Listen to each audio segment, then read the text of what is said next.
बंधुओं, नवरात्रि के इस पवित्र समय में, जिसे हम शक्ति काल कहते हैं, इस समय में इस एक चीज का दान करने वाला 100% गारंटी से करोड़पति बन जाता है। उसके जीवन से रुपए पैसे की हर एक समस्या चुटकियों में गायब हो जाती है और चारों तरफ से अलग अलग तरीकों से ना जाने कहां से उसके जीवन में इतना पैसा, इतनी धन दौलत आती है कि वह उसे संभाल भी नहीं पाता है। जी हाँ बंधुओं, यह कहावत उसके ऊपर सिद्ध हो जाती है कि भगवान जब देते हैं तो छप्पड़ फाड़ कर देते हैं। अब बंधुओं, यदि पुरखे पूर्वजों ने कहावत बनाई है तो यह उन्होंने देखा होगा, तभी तो कहावत बनी है। तो अब यह कहावत आपके ऊपर भी सिद्ध होने वाली है। बस आपको करना यह है कि नवरात्रि के इस पवित्र काल में, जब चारों तरफ देवी की पवित्र शक्ति का संचार हो रहा है, आपको चुपचाप बस यह एक चीज जो कि बेहद गुप्त है लेकिन बेहद शक्तिशाली है, इसे पूरे विधि विधान और नियम के साथ दान करना है। फिर इंतजार करिए, देखिए कितने बड़े चमत्कार घटित होने शुरू हो जाएंगे। तो जयकारा बोलो माता रानी का, जगत माई महामाई माँ भद्रकाली की जय बोलो, माता लक्ष्मी की जय बोलो। तुला राशि वालों, स्वागत है आप सभी का तुला राशि भिंड यूट्यूब चैनल में।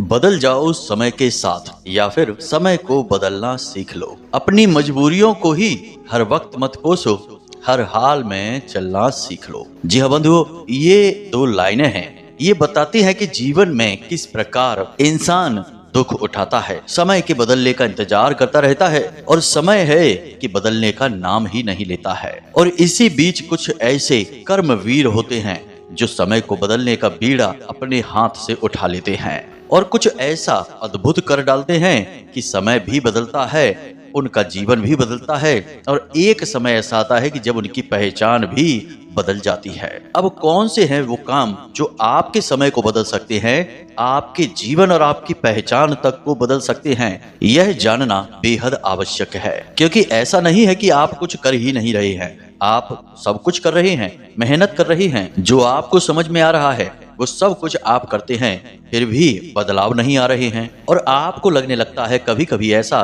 कि शायद आपके अंदर समझ ही कम पड़ जाती है, आप चीजों को समझ नहीं पा रहे हैं, कहीं ना कहीं कोई बड़ी गलती कर रहे हैं, इसीलिए पूरे काम मन से करने के बाद भी आपको सही परिणाम प्राप्त नहीं होते हैं। हर वक्त दुख, तकलीफ, असफलताएं और परेशानियां आपका पीछा करती रहती हैं। तो बंधुओं, यदि आप हमारे इन कार्यक्रमों को देखते हैं तो आपको कुछ कुछ इन बातों का अंदाजा होगा कि हम आपसे क्या कहना चाह रहे हैं। हम आपको यहाँ पर यह बताना चाहते हैं बंधुओं कि सब कुछ इंसान के वश में नहीं होता है। बहुत बड़ी शक्तियां और बड़े परिणाम या यूं कहें कि कार्य भगवान ने अपने हाथ में ले रखे हैं, क्योंकि वह जानता है कि यह इंसान इंद्रियों का गुलाम है। यदि सीधे तौर पर इसे कार्य का सीधा फल दे दिया तो यह ना जाने क्या क्या कर डालेगा। यह बिल्कुल वैसा ही होगा कि भगवान ने वरदान दिया तो अक्सर उसका दुरुपयोग ही होता है। तो अब भगवान वरदान इतनी आसानी से नहीं देते हैं, इसके लिए पात्रता को हासिल करना पड़ता है। और पात्रता कैसे आती है? अपने जीवन में कुछ जरूरी मूलभूत बदलाव करने के बाद। तो यदि आपको यह पता चल जाए कि यह पात्रता कैसे हासिल की जाती है, तो आपके जीवन में सब कुछ आपके मन के अनुसार घटित होने लगेगा। ऐसा नहीं है कि भगवान को आपकी मेहनत का फल आपको न देकर आनंद प्राप्त होता है, उसे भी दुख होता है, लेकिन असल में कहीं न कहीं कुछ न कुछ आध्यात्मिक कोर कसर बाकी रह जाती है, जिस वजह से आधे अधूरे परिणाम आपको प्राप्त होते हैं। तो आज के इस वीडियो कार्यक्रम में हम आपको यही बताने जा रहे हैं और एक ऐसी शक्तिशाली चीज के बारे में बताने जा रहे हैं जिसका दान करने के बाद आपके अंदर वह पात्रता उत्पन्न हो जाएगी और फिर आपके द्वारा किए गए कर्म का ही बढ़ चढ़कर आपको फल प्राप्त होना शुरू हो जाएगा। यहाँ तक कि जिन कर्मों के फल आपके रुके पड़े हैं उनके भी परिणाम आपको मिलने शुरू हो जाएंगे। कई बार आपने ऐसा देखा होगा कि कुछ लोग समाज में ऐसे होते हैं जो जीवन का एक हिस्सा बहुत दुख तकलीफ और परेशानियों में बिताते हैं, लेकिन फिर अचानक उनके जीवन में कुछ ऐसा हो जाता है कि उनका जीवन पूरी तरह से बदल जाता है। रातों रात उनके जीवन की परिस्थितियां बदल जाती हैं और ऐसा लगने लगता है कि ना जाने कहां से इन्हें कोई बड़ा खजाना मिल गया है, भगवान की कृपा मिल गई है, पता नहीं क्या हो गया, लेकिन इनके तो चाल ढाल, रूप रंग, व्यवहार सभी बदल गए। ये तो पूरी तरह से परिवर्तित हो गए। यही होता है जब भगवान की कृपा प्राप्त हो जाती है, पात्रता आ जाती है और उसके बाद ना केवल आज के आपके किए जाने वाले कर्म बल्कि पिछले सैकड़ों हजारों कर्म जो फल आपको नहीं दे पाए थे, उन फलों को भी आपको भगवान देना शुरू कर देते हैं। और ये बातें शास्त्र बताते हैं और ये व्यवहारिक बातें हैं। तभी तो जीवन किसी किसी का तो रातों रात बदल जाता है और किसी किसी का जीवन भर जीवन बदलता ही नहीं है। असल में लोग आपसे हमेशा यह कहते हैं कि समय हमेशा बदलता रहता है, कभी अच्छा तो कभी बुरा, लेकिन असल में देखा जाए तो यह बात सच जान नहीं पड़ती है, क्योंकि बहुत सारे ऐसे लोगों को हम व्यक्तिगत तौर पर जानते हैं जो कि जीवन का बहुत बड़ा हिस्सा दुख तकलीफ और संघर्षों में बिता चुके हैं। तो क्या उनके लिए कभी समय बदलेगा कि नहीं? कब बदलेगा? उनकी मृत्यु के बाद, क्योंकि अब तो वे मृत्यु के नजदीक ही पहुंच गए हैं। जब से पैदा हुए हैं तब से लेकर 60-70 साल की उम्र हो गई, तब तक तो समय बदला नहीं, केवल दुखी के दुखी ही हैं, परेशान के परेशान ही हैं। तो अब समय कब बदलेगा? और यह जो हम आपको बातें बता रहे हैं ये पूर्ण रूप से व्यवहारिक हैं। आप अपने आसपास देखें, आपको पता चल जाएगा कि बहुत सारे लोग तो ऐसे हैं इस संसार में जिनके लिए वक्त रुक सा गया है, किसी के लिए अच्छा और किसी के लिए बुरा। यानी कि कुछ लोग तो बड़े आनंद में जीवन जी रहे हैं और पूरा जीवन ही उनका निकला जा रहा है सुख, ऐश्वर्य और वैभव को भोगते हुए, और कुछ लोग ऐसे हैं जो कि ठीक इसके विपरीत दुख तकलीफ और परेशानियों में जीवन को जिए जा रहे हैं और आस लगाए हैं कि आज नहीं तो कल वक्त बदलेगा ही, लेकिन वो कल उनका आ ही नहीं रहा है। तो ऐसा कैसे हो सकता है? तो बंधुओं, हम यहाँ पर आपको बता दें कि यहाँ छोटी छोटी कुछ बारीक बातें हैं जिन्हें आप मिस कर रहे हैं। उन्हीं बारीक बातों को जब आप जानेंगे तभी आपके जीवन की गाड़ी तेज रफ्तार से दौड़ेगी और आपका वक्त बदलेगा। तो आपको इस कार्यक्रम को अंत तक देखना है, पूरा देखना है, क्योंकि इस कार्यक्रम को बनाने में हमने सचमुच में बहुत मेहनत की है और आपके लिए विशिष्ट ज्ञान और आपके जीवन को बदलने के लिए बारीक और छुपे हुए रहस्य लेकर आए हैं। तो आप यदि इसे पूरा देखेंगे तो निश्चित तौर पर आपका जीवन बदलेगा, आपको लाभ प्राप्त होगा और आपके चेहरे पर मुस्कुराहट आएगी। और यही तो हम चाहते हैं कि हमारे प्रयास आपके चेहरे पर मुस्कुराहट लेकर आए। जी हाँ बंधुओं, बहुत अच्छा लगता है जब आप लोग हमें मैसेज करते हैं और कहते हैं कि गुरुजी, आपके द्वारा बताया गया उपाय हमें बहुत लाभ पहुंचा रहा है, हमारी तकलीफ दूर हो गई, किसी का कर्जा चुक गया, किसी को नौकरी प्राप्त हो गई, किसी का विवाह संबंध सुधर गया, परेशानियां दूर हो गई। और इसी के लिए तो हम प्रयास कर रहे हैं, हमारा प्रयास सिद्ध हो जाता है और हमें बहुत अच्छा लगता है। तो बस बंधुओं, आप इस प्रयास में हमारा सहयोग करें। अभी तक कुछ ऐसे भाई बंधु और हैं जिन पर अभी पूर्ण रूप से इन प्रयासों का प्रभाव नहीं हुआ है, तो उन्हीं के जीवन को बदलने के लिए हम लगातार प्रयास कर रहे हैं और उपायों और क्रियाओं के साथ साथ माता भद्रकाली की सीधी कृपा भी उन लोगों तक पहुंचाने की कोशिश कर रहे हैं। नवरात्रि का यह विशेष पर्व चल रहा है, कई प्रकार के गुप्त और बेहद शक्तिशाली अनुष्ठान जो आप लोगों के सर्व मंगल की कामना के हेतु किए जा रहे हैं, उनमें हमारा हेतु केवल इतना है कि आपके जीवन में खुशहाली आए, आपकी इच्छाएं और मनोरथ पूरे हों। तो बस आप हमारा सहयोग करते रहिए, हमारे द्वारा बताई गई बातों को पूरा अवश्य सुनिए और जीवन में अवश्य उतारिए। ये बातें 100% काम करने वाली हैं, प्रयास जारी रखिए। जी हाँ बंधुओं, तो चलिए इस कार्यक्रम को अंत तक अवश्य देखिए और इसे सफल बनाइए। तो आज के इस कार्यक्रम को शुरू करें, लेकिन इससे पहले हम चाहते हैं कि आप माता रानी को आभार अवश्य व्यक्त करें। पूरे भक्ति, पूरे प्रेम, आदर के साथ, भाव के साथ कमेंट बॉक्स में लिख डालिए, जय माँ भद्रकाली कृपा करो। साथ ही साथ जय माँ लक्ष्मी भी अवश्य लिखना। हालांकि जगत जननी माँ भद्रकाली या माता लक्ष्मी है तो एक ही भगवती का स्वरूप, लेकिन बोल देने से मन हल्का हो जाता है और अच्छा भी लगने लगता है। तो लिख डालिए। हमें पूर्ण विश्वास है कि माता रानी आपके जीवन को इस कार्यक्रम को देखने के बाद 100% बदल ही डालेंगी। इसी के साथ साथ बंधुओं, यदि आप इस चैनल कार्यक्रम पर पहली बार आए हैं तो आप इस चैनल को सब्सक्राइब भी अवश्य कर लें। ऐसा करते ही आप न केवल हमारे बल्कि माता रानी के दिव्य परिवार के सदस्य भी बन जाएंगे और आपके पास सीधी माता रानी की कृपा पहुंचेगी। जी हाँ बंधुओं, तो चलिए जल्दी से चैनल को सब्सक्राइब करिए, फिर आगे बढ़ते हैं। तो अब ध्यान से सुनिए बंधुओं, हमारे हिंदू धर्म में सनातनी परंपरा में दान के साथ धर्म को जोड़ा जाता है। आपने हमेशा यह सुना होगा, दान धर्म करते रहिए। दान धर्म का सबसे अभिन्न अंग है। तो अब दान का जब इतना बड़ा धर्म के प्रति जुड़ाव है, या यूं कहें कि दान का धर्म से इतना गहरा नाता है, तो इसके विषय में आपको सारी बातें बारीकी से जानना बेहद अनिवार्य है। और यह एक ऐसा मार्ग है जो आपको न केवल जीवन बल्कि जीवन के बाद के जीवन में भी लाभ पहुंचाता है। जी हाँ बंधुओं, दान के कई रूप होते हैं और आज के इस कार्यक्रम में हम आपको दान के एक ऐसे अद्भुत रूप के बारे में बताने जा रहे हैं जिसे आपको इस नवरात्रि में कम से कम एक बार अवश्य करना है। जी हाँ बंधुओं, जो भी व्यक्ति इस दान को करेगा उसके ऊपर माँ भगवती की सीधी स्पष्ट कृपा पहुंचेगी ही और उसके हर एक कार्य में उसे बढ़ चढ़कर कामयाबी प्राप्त होगी ही। अब यहाँ पर कुछ लोग ऐसे होंगे जो कहेंगे कि इसमें कौन सी बड़ी बात है, दान तो सभी करते हैं, हम भी करते ही रहते हैं, समय समय पर कुछ न कुछ दान कर ही देते हैं, तो फिर हमारे जीवन में बदलाव क्यों नहीं आए? हमें तो दान करने का कोई लाभ ही समझ में नहीं आता है। उल्टा हमें तो ऐसा लगता है कि जैसे हमारा पैसा, हमारी चीजें बेकार ही चली जाती हैं।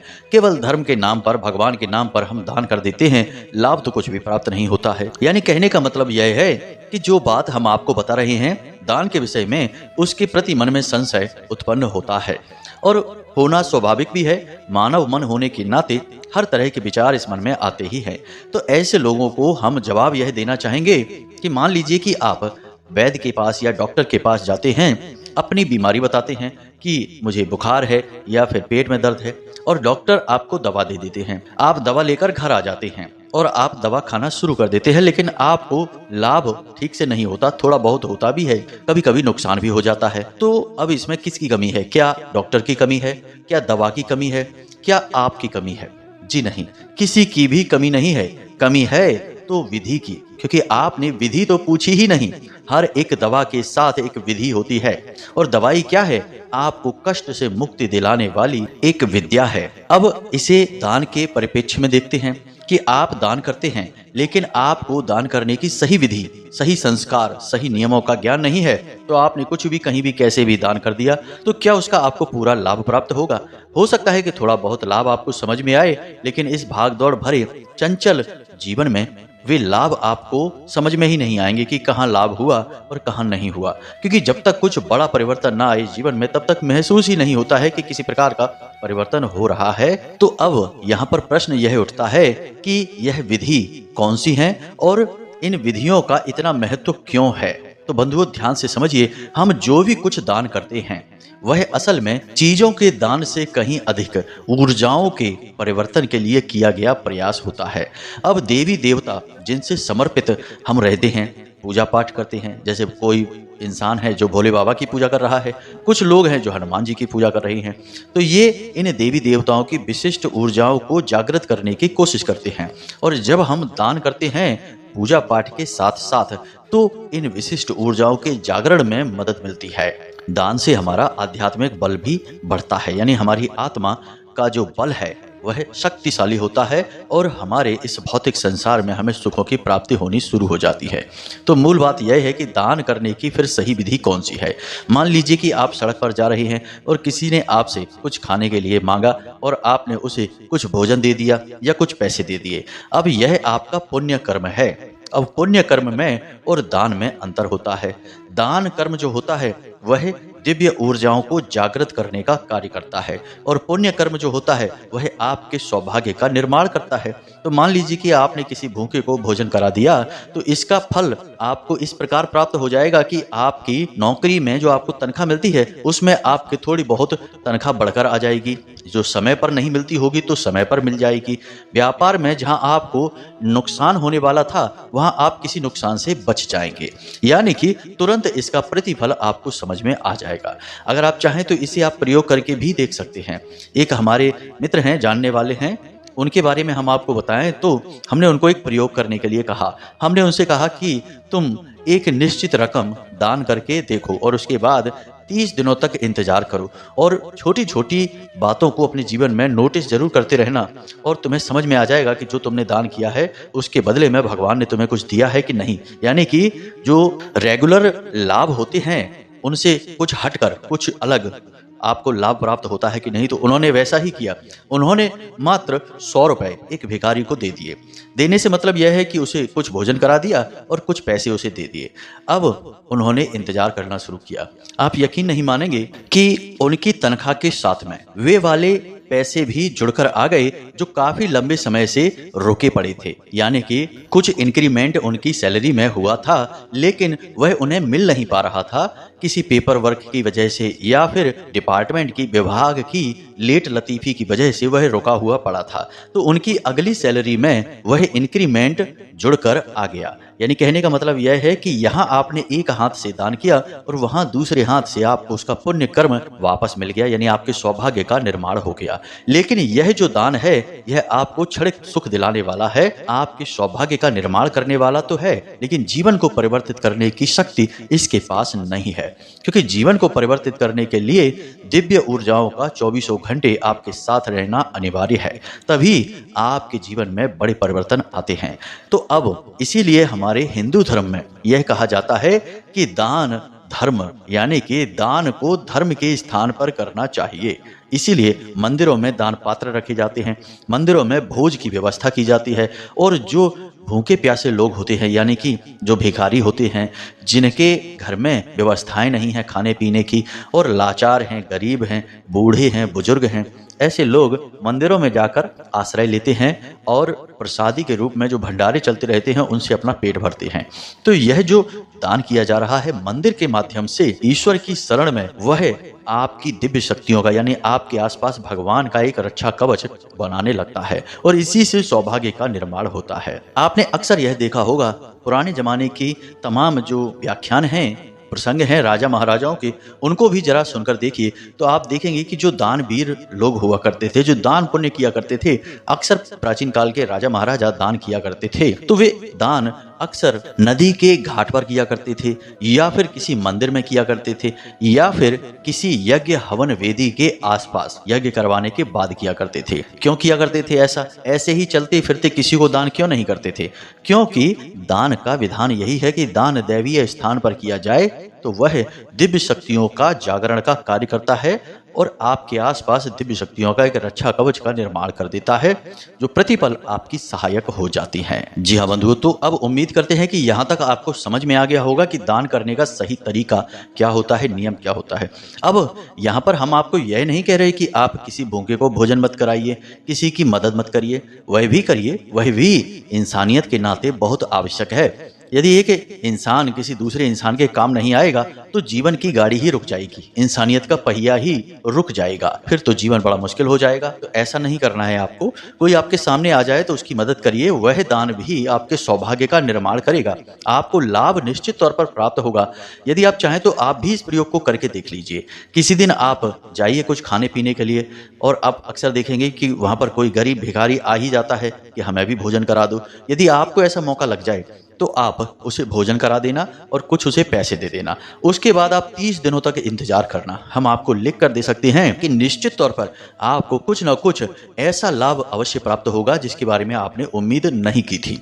कोई ऐसा काम बन जाएगा जो बहुत लंबे समय से अटका पड़ा था और आप चाहते थे कि वह बन जाए। जी हाँ बंधु, तो आप इस प्रयोग को करके देख लीजिए। साँच को आँच नहीं, प्रत्यक्ष को प्रमाण नहीं। तो यह तो सामान्य तौर पर दान के विषय में ज्ञान हो गया। अब हम आपको आज के विषय में, दान के विषय में जो ज्ञान देने जा रहे हैं उसके बारे में ध्यान से समझें। इसे आपको विशेष समय काल पर लगातार दोहराते रहना चाहिए। हमने आपको इस दान के विषय में पहले भी बताया है। यदि आप हमारे कार्यक्रमों को देखते हैं तो आपको पता चल जाएगा कि हमने इस दान के विषय में आपको पहले भी एक बार बताया है। तो इस दान का नाम होता है पंच महाभूत दान। अब कुछ लोग होते हैं जो मंदिर में जाकर दान करते भी हैं तो बस रुपए पैसे दान करके और चले आए, सोचते हैं कि बस अब हमारा काम हो गया। ऐसा नहीं है। दान की भी एक विधि होती है, दान का भी एक तरीका होता है। हर एक दान का अपना खास महत्व होता है। अन्न दान हुआ, वस्त्र दान हुआ, विद्या दान हुआ, सबके अपने अपने महत्व होते हैं। तो आपको पंच महाभूत दान करना है। पंच महाभूत दान क्या होता है? हमारी यह पूर्ण प्रकृति, हम और आप सभी 5 महाभूतों से मिलकर बने हुए हैं।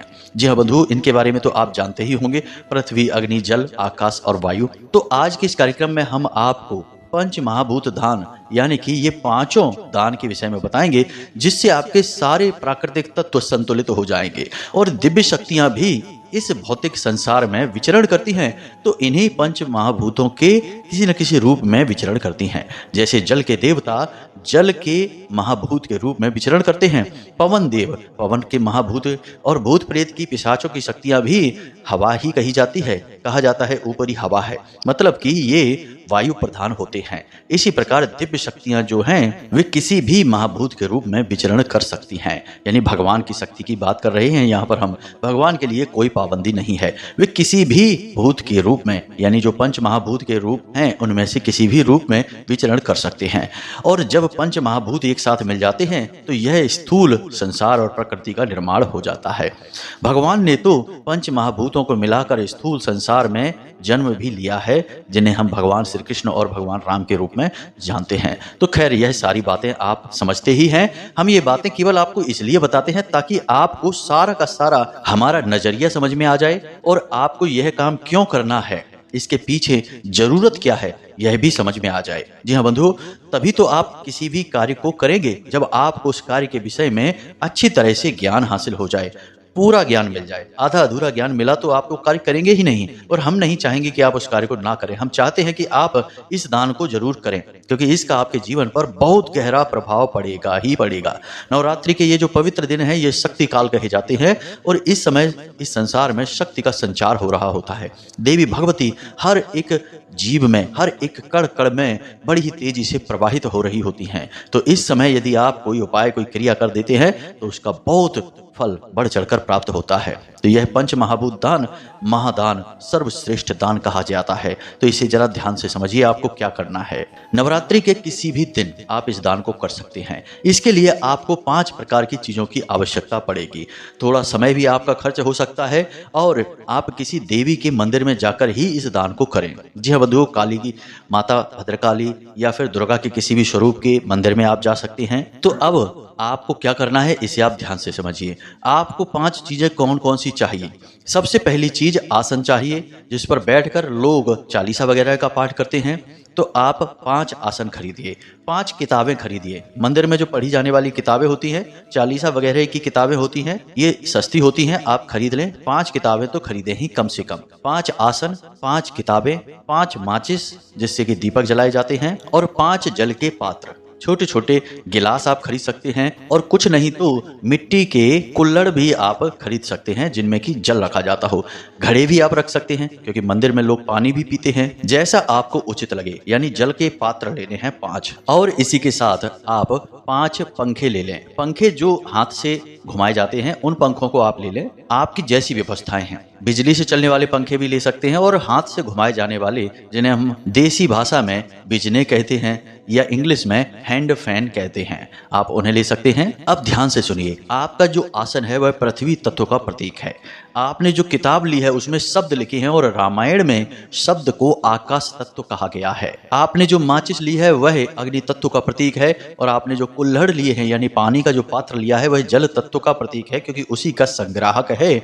और आपने जो हाथ से डुलाने वाले पंखे लिए हैं वह वायु तत्व का प्रतीक है, क्योंकि वायु का संचार करते हैं। तो यह पंच महाभूत आपको लेने हैं, और इसे देवी के किसी भी मंदिर में जाकर दान कर आएं। वहां पर जो मंदिर प्रशासन के जो लोग हैं, पुजारी पंडे वगैरह हैं, उनसे आप बात करके रखें, और आप बताएं कि हम ये चीजें दान करना चाहते हैं, इन्हें व्यवस्थित मंदिर में लगवा दें। अब कोई व्यक्ति आसन पर बैठकर, आपने जो आसन दिया है उस आसन पर बैठकर माता की किसी भी प्रकार की प्रार्थना कर रहा है, तो उस आसन में आपका धन लगा है। आपके द्वारा कमाई गई मेहनत से जो आपने पैसा लिया है, उस पैसे से आपने वो खरीदा है, तो उसमें आपका भी पुण्य बनेगा। आपके द्वारा दी गई माचिस से दीपक जलाएगा, आपके द्वारा रखे गए पात्र से या तो पूजा के लिए पानी का प्रयोग करेगा। आपने छोटे अगर तांबे के गिलास ले लिए हैं, छोटे छोटे गिलास ले लिए हैं, तो पूजा पाठ में प्रयोग करेगा, तो उससे आपका पुण्य बढ़ेगा। यानी कि कोई भी व्यक्ति मंदिर में आकर कुछ भी करेगा, उसका कहीं ना कहीं कुछ ना कुछ हिस्सा आपको भी प्राप्त होगा। और इस सब से कहीं बढ़कर मंदिर में भगवान की सेवा करने में आप लोगों की मदद कर रहे हैं, इससे बढ़कर कोई कार्य नहीं है। और इससे ही भगवान की सकारात्मक ऊर्जा आपके आसपास दिव्य आवरण का निर्माण करेगी। जब आप इस दान को करें उस समय आपको भी कुछ क्रियाएं करनी है। आप एक रुद्राक्ष की माला खरीदें या फिर स्फटिक की माला भी खरीद सकते हैं। और उस दिन जिस दिन आप यह दान करेंगे मंदिर में जाकर, उसी दिन आपको मंदिर में बैठकर गाय के घी का एक दीपक जलाकर मंदिर में देवी के सामने ही बैठकर नवाड़ मंत्र की कम से कम 3 मालाएं करनी है। वैसे तो 9 मालाएं करनी चाहिए जो पूर्ण 9 देवियों को समर्पित है। नवाड़ मंत्र 9 देवियों का ही मंत्र कहा जाता है, जो नवग्रह शांति के लिए भी किया जाता है और 9 देवियों को समर्पित भी है। तो 9 मालाएं जाप करनी है, लेकिन आप 9 नहीं कर सकते तो 3 मालाएं जाप कर सकते हैं, 3 से कम ना करें।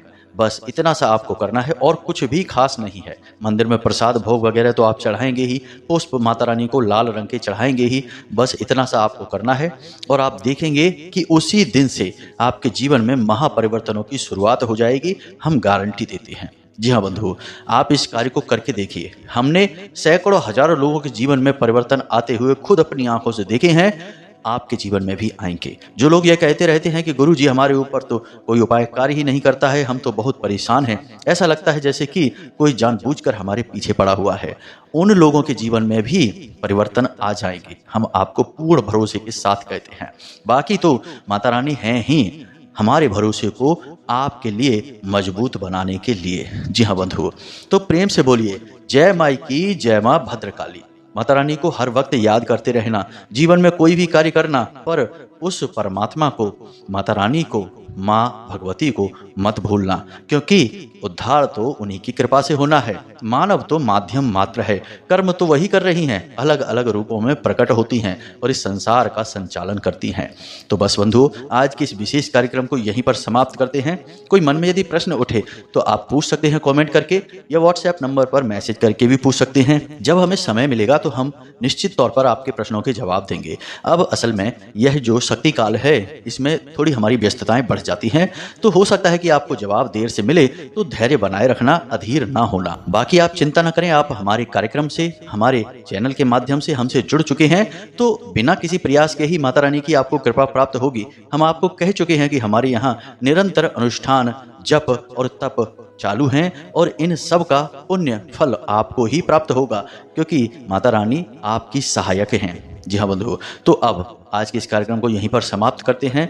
मिलते हैं अगले ज्ञानवर्धक कार्यक्रम में। तब तक के लिए माता रानी को याद करते रहिए और दिन में एक बार मंदिर अवश्य जाइए, क्योंकि आपका उद्धार भी वहीं से होगा। प्रेम से बोलिए जय माई की जय माँ भद्रकाली। माता रानी आपका कल्याण करें। धन्यवाद।